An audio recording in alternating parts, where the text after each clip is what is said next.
Teriakan Ganjar Presiden dan Erick Thohir Wapres menggema dalam acara pengenalan bakal calon anggota legislatif Partai Amanat Nasional DPW Jawa Tengah. Terlebih saat Ketua Umum PAN Zulkifli Hasan sempat menyinggung pemimpin yang akan datang berambut putih dan wajah berkerut. Bahkan Ganjar dan Erick juga duduk berdekatan dalam acara internal PAN itu. Lalu akankah Partai Amanat Nasional ini secara resmi akan mendukung Ganjar dan juga ET?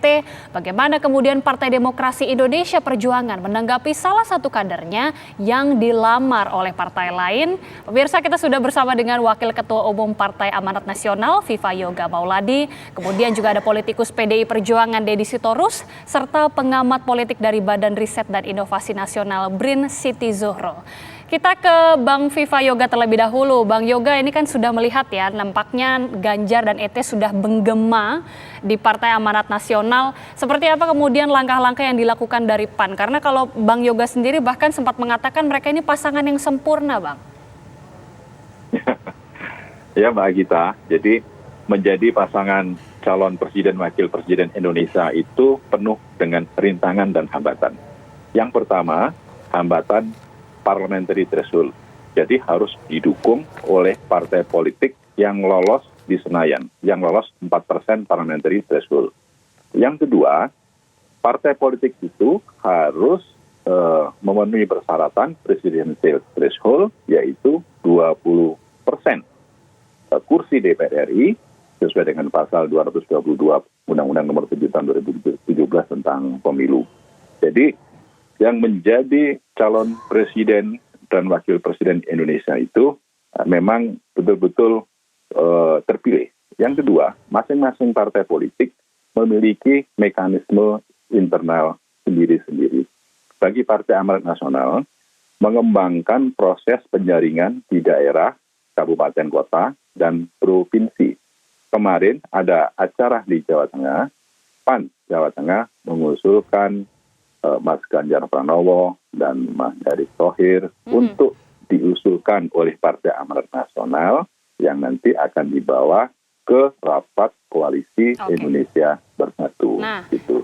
Jadi mekanisme itu masih akan terus berlanjut karena kita melihat aspirasi beberapa daerah yang beragam, masing-masing dengan spesifikasi geopolitik dan geostrategis lainnya, dan akan kita tampung, tetapi Mas Ganjar, Mas Erick telah diputuskan oleh Rakernas PAN tahun 2022 sebagai salah satu calon yang diusulkan oleh Partai Amanat Nasional nanti akan dibawa ke KIB. Tapi belum diputuskan oleh Partai Amanat Nasional karena Mas Ganjar itu adalah kader partai politik lain. Tentunya kita juga harus melihat dan bersopan santun menghormati bentuk mekanisme dari partai politik yang lain. Bang, ini masih dinamis. Masih dinamis, Bang. Tapi ini sudah dibahas di Rakernas PAN, kemudian juga sudah bahkan diusulkan ke KIB. Tapi ini sudah izin ke PDIP atau gimana sejauh ini, Bang?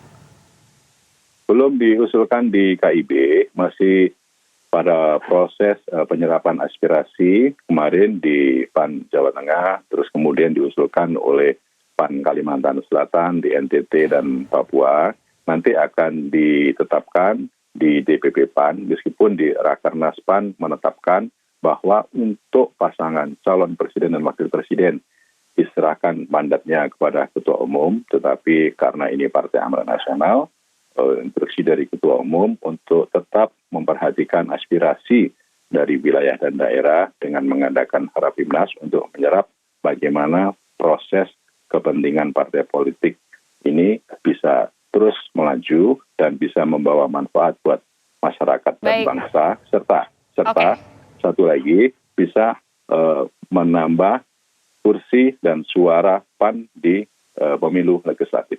Baik, kita ke Bang Deddy. Bagaimana kemudian PDIP ini menanggapi salah satu kadernya sudah mulai dilirik ya? Sudah jelas tadi dikemukakan oleh Bang Yoga, bahkan PAN ini sudah sempat membahas Ganjar Erick. Tanggapan PDIP gimana nih? Salah satu kadernya sudah mulai dilirik dan juga diminati oleh partai lain, Bang.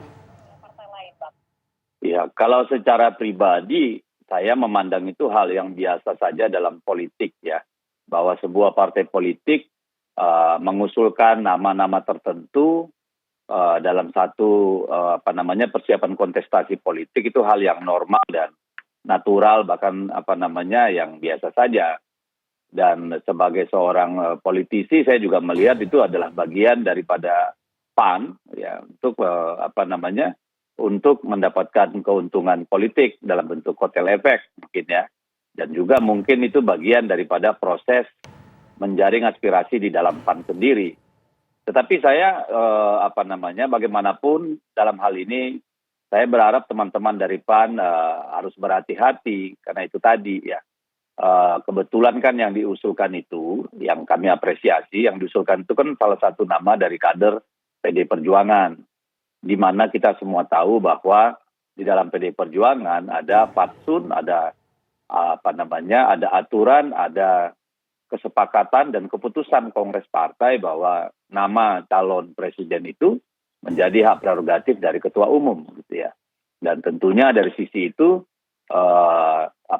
pembicaraan dengan ketua umum partai PD Perjuangan tentu menjadi hal yang sangat esensial dan determinan gitu. Tapi ya namanya itu usulan PAN ya internal PAN lah. Tapi kami berharap supaya juga diperhatikan bagaimana justru jangan menjadi kontraproduktif dengan pengusulan Pak Ganjar. Meskipun sebagai sebuah dinamika ya silakan saja.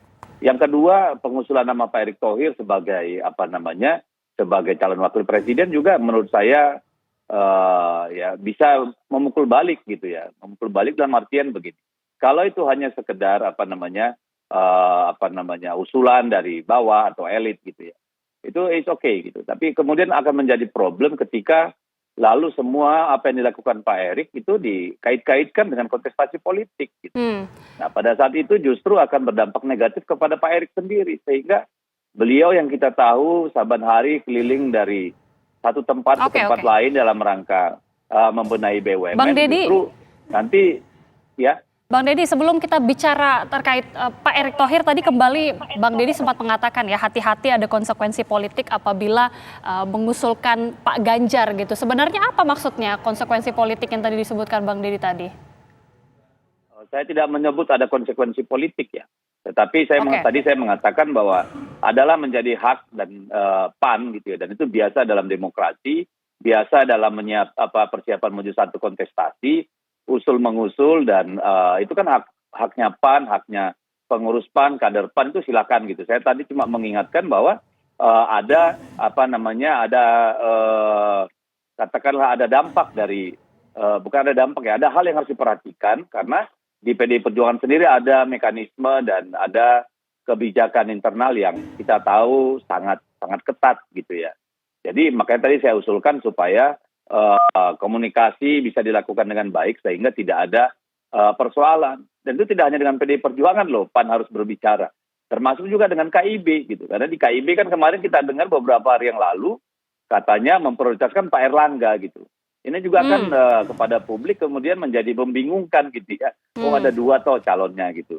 Dan yang lebih penting lagi ini karena begini ya, Pak Erick itu kan menteri profesional gitu ya, bukan menteri dari partai politik gitu. Dan akan sangat berisiko bagi beliau kalau pagi-pagi hari sudah kemudian di branding menjadi calon salah satu partai politik gitu. Ketika masih sangat jauh nih proses-proses tahapan-tahapan pemilu gitu.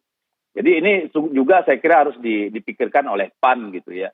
Sehingga usulan-usulan itu justru tidak kontraproduktif bagi calon-calon yang mereka usulkan gitu, Mbak. Oke, kita ke Bu Siti Zuhro. Apa sih sebenarnya Bu analisa dari pengamat mungkin yang melihat ada calon yang merupakan kader PDIP tapi diusung oleh partai lain sementara dari PDIP sendiri memang belum menentukan sebenarnya calon mereka ini siapa. Tapi bisa dijawab usai jeda Bu Siti Zuhro, sesaat lagi kami kembali.